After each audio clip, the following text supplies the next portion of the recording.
और जब तक भारत में पृथक निर्वाचन प्रणाली नहीं लागू किया जाएगा तब तक दलितों का न्याय करने वाला जो बात बोलता है वह बेईमान है। बिहार न्यूज चैनल में हूं कौशल कुमार, कैमरामैन दिलीप कुमार के साथ।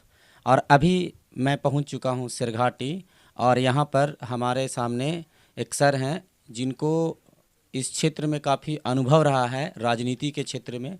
बाराचट्टी विधानसभा क्षेत्र हो, सिरघाटी का क्षेत्र हो, तो इनका 45 वर्षों का अनुभव है राजनीति में। तो हम इनसे जानेंगे कि क्या क्या कौन कौन सी समस्याएं हैं, कौन कौन सी चीज़ें हैं जो सरकार के द्वारा तो आवंटित कर दी जाती है, लेकिन इस क्षेत्र में, इस समाज में बैठे सबसे जो निचले तबके के लोग हैं वहाँ तक वो राशि नहीं पहुँच पाती है और ऊपर के लोग ही बंदरबाट कर लेते हैं। तो इनके अनुभव को जानेंगे हम लोग। तो मिलते हैं इनसे। जी नमस्कार सर। नमस्कार, आपको चैनल पर मैं बधाई देता हूं, आपको हमारे पास आने के लिए मौका दिया है आपने। हमारा नाम राम भजन मानव है। मैं शोषित समाज दल एक राजनीतिक दल है जो अमर शहीद जगदेव प्रसाद, जो बिहार लेनिन के नाम से जाने गए, आज भारतीय लेनिन के रूप में जाना जाता है, और महामना राम स्वरूप वर्मा के द्वारा यह संगठन बनाया गया था। यह संगठन जो है शोषित दल के नाम से जो है 45 दिन का सरकार भी चलाया है बिहार में, जिसके प्रथम मुख्यमंत्री सतीश प्रसाद और द्वितीय मुख्यमंत्री के रूप में बीपी मंडल रहे हैं। ये हमारे शहर धौर रहे हैं। तो मैं आज आपके सामने रूबरू हूँ और जो क्वेश्चन समाज के हित में, देश हित में मुझसे पूछा जाएगा, जहाँ तक मेरी जानकारी है, मैं तमाम दर्शकों को संतुष्ट करने का कोशिश करूँगा। सर तो सबसे पहली बात सर कि आप मुझे जानकारी है जहाँ तक कि आप 1995 में और 2020 में बाराचट्टी विधानसभा क्षेत्र से विधानसभा के प्रत्याशी के रूप में रहे हैं। तो इसका क्या अनुभव है सर, उसके बारे में थोड़ा बताइएगा। देखिए सर, मैं उम्मीदवार रहा, मैं शोषित समाज दल के द्वारा उम्मीदवार बनाया गया। तो हमारी भावना ही नहीं अपितु जो यहाँ के करोड़ों जो बेरोजगार लोग हैं, जो मजदूर हैं, जो किसान हैं, जिनके लिए देश की सारे जो सत्ता की मशीनरियाँ हैं वो काम करती हैं, उनको आज तक कोई भी लाभ या सुविधा नहीं मिल सका जो आत्मनिर्भरता की ओर उनको ले जा सके। टूटी फूटी सुविधाओं में जो मिली उसमें भी शासन प्रशासन में भ्रष्टाचार का बोलबाला हो गया। मैं चुनाव लड़ने के पीछे हमारी यह मंशा नहीं रही कि सिर्फ मैं विधायक बन जाऊं या प्रतिनिधि बन जाऊं।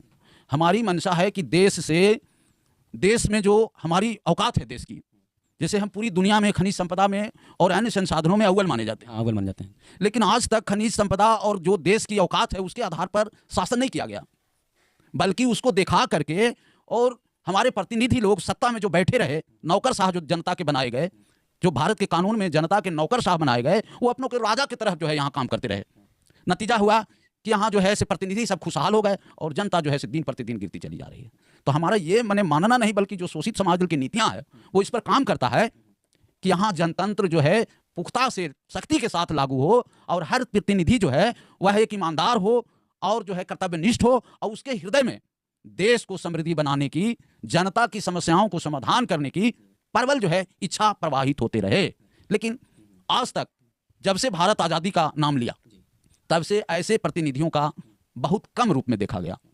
अपने प्रतिनिधि के रूप में आए, जीते, अपने खुद को जो है स्वयं के लिए सब कुछ पूरी व्यवस्थाएं कर ली हैं, लेकिन जो जनता है अभी भी त्राही त्राही कर रही है, त्रस्त है पूरी तरह से।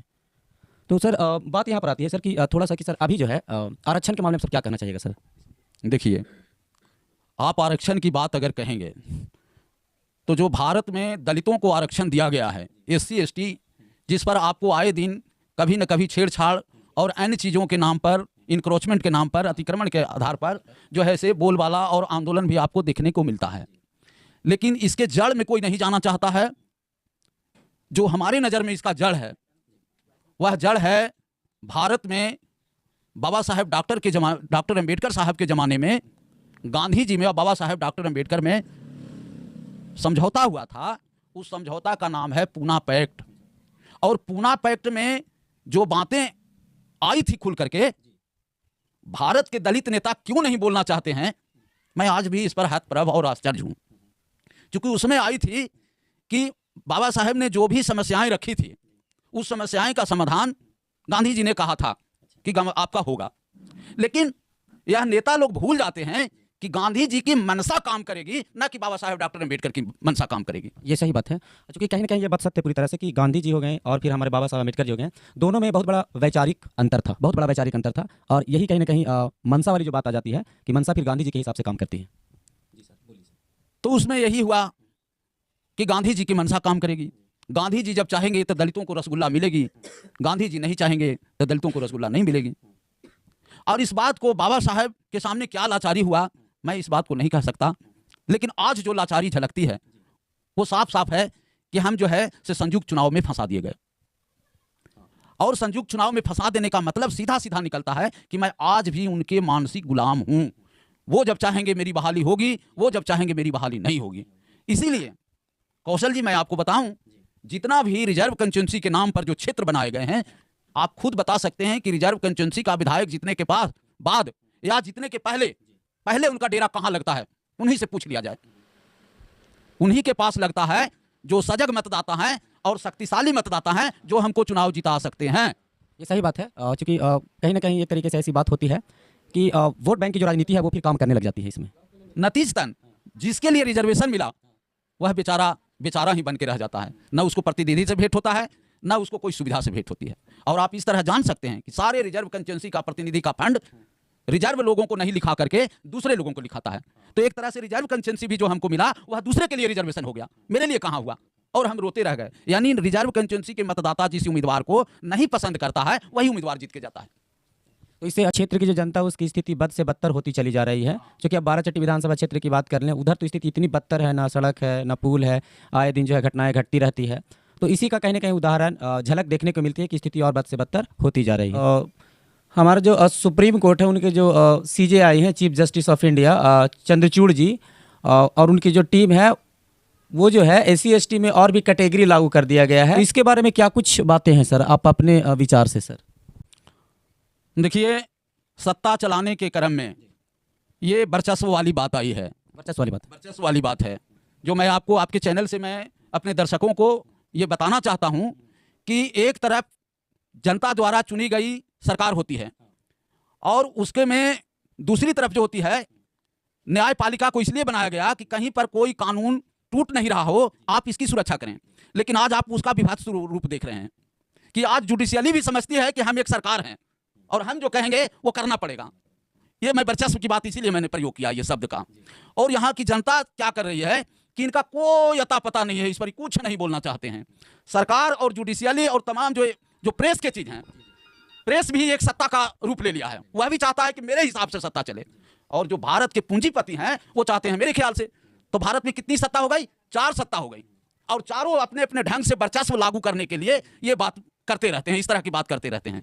जिन्होंने जो न्यायमूर्ति चंद्रचूड़ साहब ने जो किया है, क्या वो बता सकते हैं कि ये संवैधानिक उन्होंने क्रियाक्रम को लागू किया है? संविधान का कोई अंग है उनका? जो आरक्षण लागू किया गया है संविधान में, उसमें कहीं पर संविधान का अंग है कि कोई जाति प्रथा को दिया गया है?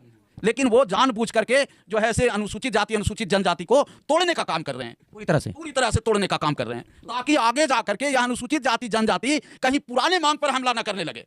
पुराना मांग क्या है मैं आपको बताना चाहता हूँ। जरूर सर। पुराना मांग है हमको पृथक निर्वाचन मिलना चाहिए, और जब तक भारत में पृथक निर्वाचन प्रणाली नहीं लागू किया जाएगा तब तक दलितों का न्याय करने वाला जो बात बोलता है वह बेईमान है और फरेबी कर रहा है। चाहे वो दलित वर्ग के लोग हों या अन्य वर्ग के लोग हों, वह अनुसूचित जाति जनजाति जनता को गुमराह करना चाहते हैं, हरमाने का काम कर रहे हैं। इनका जो पहला है, अगर कोई इस बात को कहता है कि दलित पिछड़ों में दोस्ती हो जाए, मैं भी इसको भ्रम मानता हूं, क्योंकि कहीं भी दोस्ती होती है तो ताकत के आधार पर होती है। ताकत के आधार पे जब तक पिछड़ों की बराबरी में ताकत दलितों के पास नहीं आएगा तब तक किसी को कह देने से भी दोस्ती नहीं होगा। सही बात है। तो क्या लगता है सर, जो भारत बंद का ऐलान वो सफल हो पाएगा? कुछ जो बातें हैं SC/ST समाज की, उसकी बातें सुनी जाएगी सरकार के द्वारा, वो पूरा हो पाएगा क्या? कुछ अपना अनुभव सर? देखिए, सुनी जाएगी उनकी बातों को या नहीं सुनी जाएगी, ये तो सरकार के जिम्मे में जाता है। सरकार अगर चाहेगी तो जुडिशियली को जो है ऐसे नज़रअंदाज करके एक नया कानून भी ला सकती है, उसमें पावर है। लेकिन जुल्म के खिलाफ जो है आंदोलन होना चाहिए, चाहे वो जिस सिरे से जुल्म, जिस सिरे से, हाँ। चाहे वो सत्ता के गलियारे से जुल्म हो, जुडिशियली के गलियारे से जुल्म हो, या पूंजीपतियों के द्वारा जुल्म हो, या जो है प्रेस के द्वारा हो। किसी भारत के संविधान में किसी को जुल्म करने का अधिकार नहीं है। इसलिए मैं जुल्म के खिलाफ में हूँ और मैं विश्वास करता हूँ, मेरा कामना है आंदोलन है वह जो है सफल होगा। लेकिन मैं दलितों को भी इस बात से आगाह करता हूँ कि जब तक आप इस पर बाबा साहेब की तरह आप सजग नहीं होगे और अपने अधिकार की बुनियादी लड़ाई नहीं लड़ेंगे, जब तक आप सेक्रेट इलेक्टेड की बात नहीं करेंगे, तब तक यह लड़ाई आपका जो है बुनियादी नहीं हो सकेगा। और इस तरह की लड़ाई आप 1952 से लड़ते आ रहे हैं, अब तक कहीं पर आपको आज़ादी नहीं मिली है। नहीं मिली है। मैं संसद में भी सुनता हूँ, संसद का भाषण, सब हमारे लोग कह रहे हैं कि हमको मूछ रखने पर मार दिया जाता है, पानी का मटका छूने पर मार दिया जाता है, राजस्थान का एक घोड़ी पर बारात निकालने पर मार दिया जाता है। उसका कारण क्या है? आरक्षण। आरक्षण नहीं है, उसका कारण है आपका अलग चुनाव मतदान नहीं मिलना। अगर आज आपका अलग मतदान मिल जाता, जो हमारे विरोधी हैं वो सफलतापूर्वक जानते हैं कि अलग मतदान का मतलब क्या है, वो आज भी नहीं चाहते हैं। और मैं आपको एक चीज बता दूं कि ये अलग मतदान वाली लड़ाई आज भी उतनी ही बड़ी लड़ाई है जितना बाबा साहेब के समय में था। अगर आज भी अनुसूचित जाति जनजाति के नेता अगर इस बात पर एकाग्र होते हैं तो उसी तरह की लड़ाई हो जाएगी जिस समय बाबा साहेब और गांधी जी नेतृत्व किए, पृथक निर्वाचन का। हाँ, चूंकि वही बात है। आज भी हमको भारत के जो लोग हैं, जो जुल्मी मानसिकता के हैं, जो माने कहिए कि सामंती मानसिकता के हैं, वो आज भी हमको आज़ाद होने देखना नहीं मांगते हैं। कटु सत्य है ये, कटु सत्य है। तो इसके बीच में मैं चाहता हूं कि जब हमारा दोस्ती यहाँ तब होगा जब हम भी सबल हो जाएंगे। लेकिन अफसोस, आपको जानकर हैरान होगा कि हमको भारतीय सरकार कहती है कि कमजोर वर्ग के लोग हैं। हाँ, कितनी विडंबना है, आप समझिए। हमको भारतीय सरकार कहती है कि कमजोर वर्ग के लोग हैं।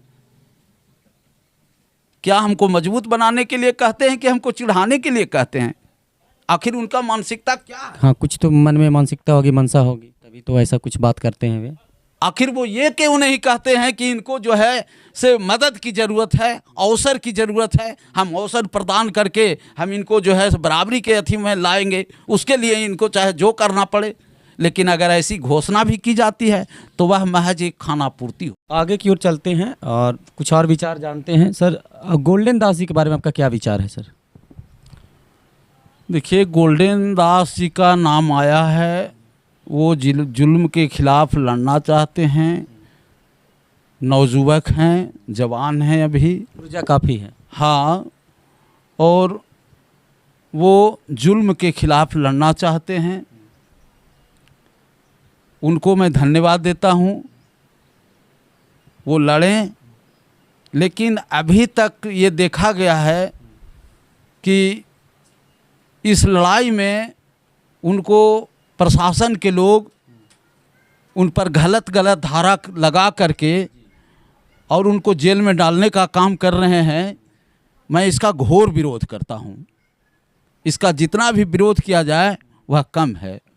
इससे होगा कि हमारे नौजवानों पर असर पड़ेगा और वह जुल्म के खिलाफ करने में डरने लगेंगे। सरकार को इस पर एक अच्छा निर्णय लेना चाहिए और जो जुल्म के खिलाफ करता है, समाज को बचाने के लिए आगे आता है, उसको स्वागत करना चाहिए। दूसरा चीज़ मैं यह कहना चाहता हूँ कि जैसा कि सोशल मीडिया से यह रिपोर्ट आई है कि बिहार के जो पुलिस महानिदेशक हैं वह बिहार छोड़ के जाना चाहते हैं। इसमें जो सरकार के तरफ से जो आया है मामला कि एक ग्रुप को उनके आगे लगा करके और उनको काम से डिस्टर्ब किया जा रहा है, इसमें हमारे नवनिर्मित सांसद पुराने नेता भाई पप्पू यादव का भी बयान आया है पूर्णिया। हाँ, कि सरकार जो है से इनको काम करने से रोक रही है। जब बताने का काम मैं करूंगा। मैं हूं कौशल कुमार, कैमरामैन दिलीप कुमार के साथ। आप तक बिहार न्यूज़ चैनल। धन्यवाद। जय हिंद, जय भारत।